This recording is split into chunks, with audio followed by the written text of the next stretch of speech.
got no idea how this thing works. If you had the sets there, bloody hell.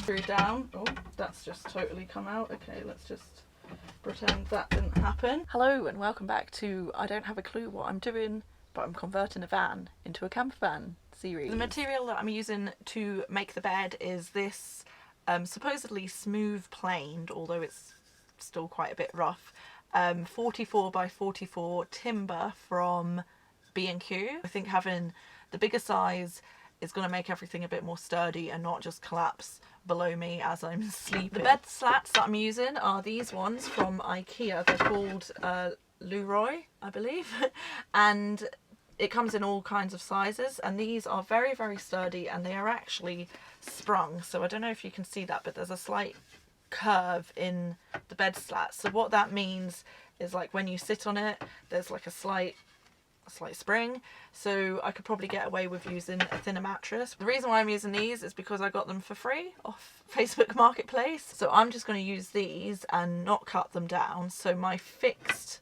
part of my bed is going to be like 75 centimeters wide, and then I can pull out the sliding part and just, you know, I can pull it as far as I want to make it as wide as I want. What's going to happen here is the red part is going to be the fixed part, and the blue part is going to be the moving part. In the 3D kind of version, you can see that I'm going to have 6 legs, obviously one on each corner and then one in the middle. However, the one in the middle is going to have to not be in the middle, because it's going to have to be past the wheel arch. There's a good old van behind me. I'm just in the garage / workshop. This is where the magic happens. So what I've got is one of these like pocket jigs. This is the Work Pro one twin pocket hole jig system. I know there's a popular brand called Craig, I don't know, but this was just from Amazon. It was like 30 quid. And then what this is going to allow me to do is make pocket hole joints, and that will be a stronger joint, hopefully. I've cut the wood.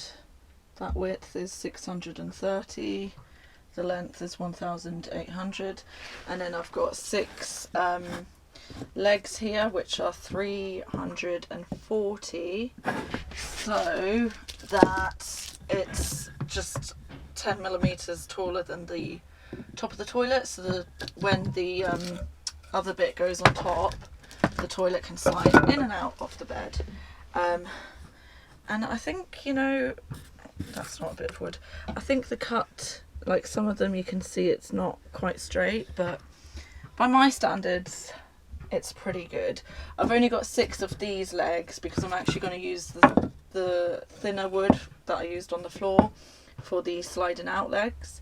That's just to save my wood, because I've still got loads of leftover bits of this, and this wood costs like £6, £7 a length for 1,800 millimeters, so I'm just trying to save the pennies. I mean, I've got no idea how this thing works, so let's try it. Hopefully that should have, let's chuck that out there, made some nice pocket holes. Mine are very jaggedy. Why has that happened? Why have they gone at an angle? I don't know. Okay, so I've double clamped this one down, and I'm gonna try drilling a bit straighter into it. So hopefully this one will work a little bit better. So when you're doing these joints, you don't want to forget the wood glue. So I've got my trusty Gorilla wood glue, and I think, oh god, well, it's stuck. This would obviously be a lot easier if you had the right tools. Again, if you had the sets there. Bloody hell. I've just finished screwing all the pieces for the main framework together. It's not very straight, it's not straight on the floor, and then also, like, it's not very stable. So I thought like the pocket screw thing would be the best joint. When I watched the videos on YouTube, it looked really, really easy, and it wasn't. And I think none of my joints are that strong. What I have done is I've bought these right angle brackets, and you can use these for the corners. I'm hoping that will strengthen the joints and also square everything off. So I finished drilling all the corner pieces in, and I don't know if you can see that, but it's a lot more stable than it was before. So like there's barely any give in that. I'm a lot more confident that it's going to hold me up and not collapse below me. So my recommendation, if you're doing this, is to forget about the pocket screws unless you're like experienced. Just drill downwards into the wood grain, what everyone says not to do, and then use these brackets for reinforcement on the internal corners, because yeah, that is pretty solid now. Let's crack on with the rest. I think my plan is actually working. So what I've done is I've screwed down the very end slat, and I've also screwed this very front one. I've just put 2 screws in each side, and because these are connected on this like rope thing, I don't really need to screw these ones in the middle down.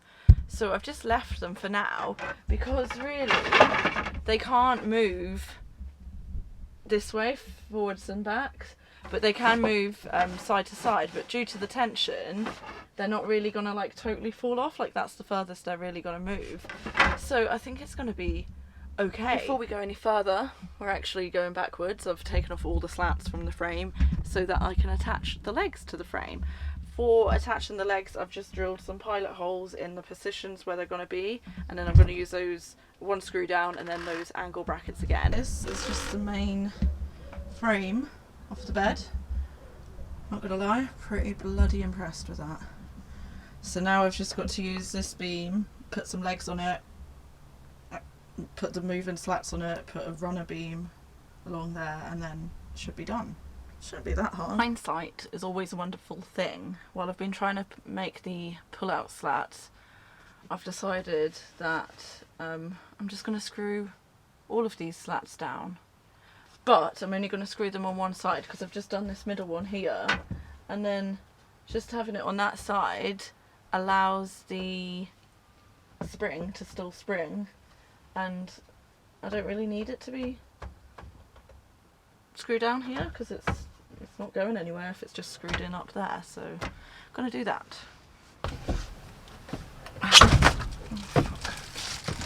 Almost fell out the van after a good start.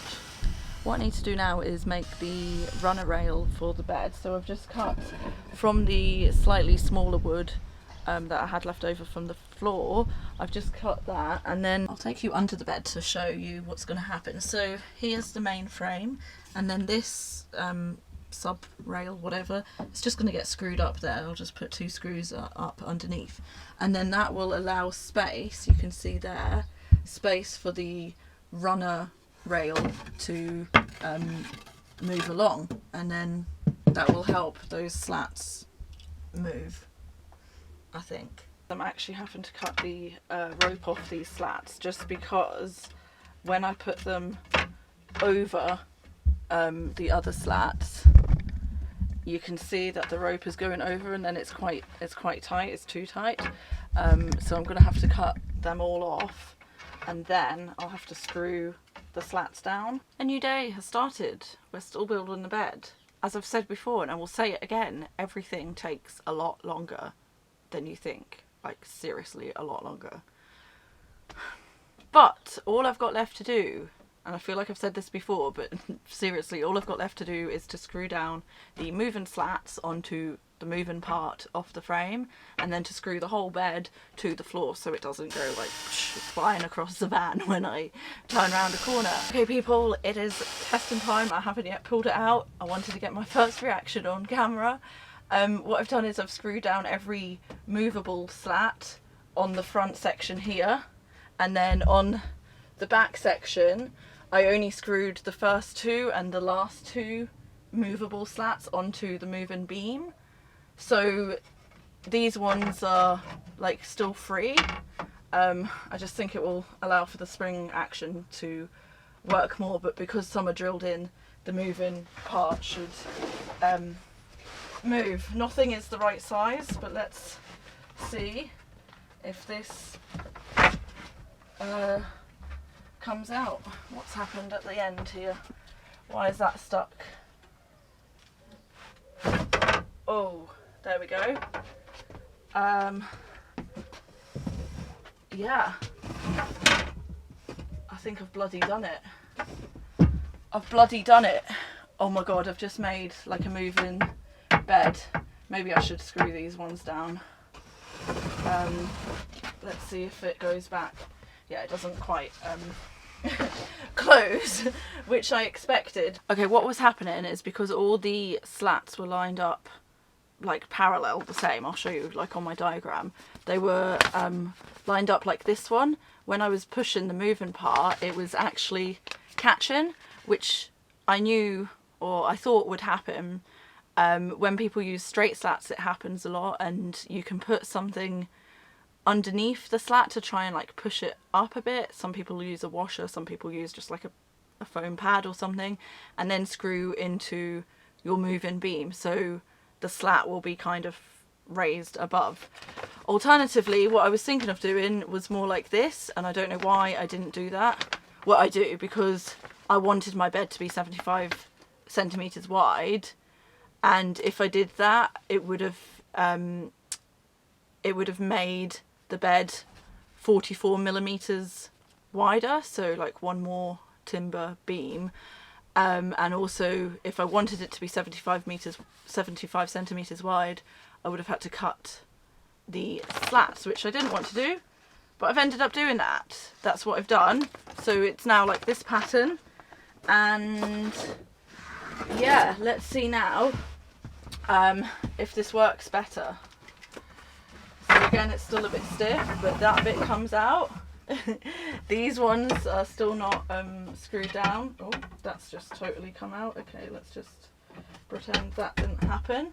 And then to put it back, it's cut down that end, but these ones at this end are still overlapping, so it is a bit it is still a bit tight, as you can see. I kind of have to, oh, I don't even know if I can get that back in now. But I've cut some slats off at the end. There we go. So yeah, with a mattress on, that's going to be a bit hard. If it doesn't get pushed back, it doesn't get pushed back, but I'm bloody happy with that. I've made a bed. It's by no means perfect, but I've made a bed. I'm getting a bit emotional. I didn't think, well, like I did think I could do it, but I just, oh, it's like finally coming together. And now, haven't even shown you the best part, is this. This is my toilet, and because of my precise measuring over estimation, the toilet, ow, I've got a splinter in my bum. The toilet just slides under there like that. I mean, that's fantastic. So then I can, oh god, no, don't open that. Then I can just pull this out, put it, I'll probably put it down this end because there's more space, and just, you know, like, boop, off I go. So I've got a toilet that fits under my bed. I've got a bed. I can fit loads of stuff under here now as well. And I can sit on it. I haven't put the mattress on yet, and I haven't drilled it down. And I've still got a bit of headroom. Hopefully with the mattress, I've still got some headroom.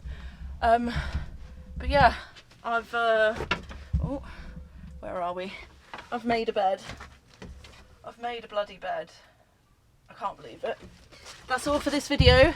Next video, it's either going to be more of me in Scotland, or if I've already posted all those, it will be me building a kitchen, maybe. See you next time. Click subscribe. Bye.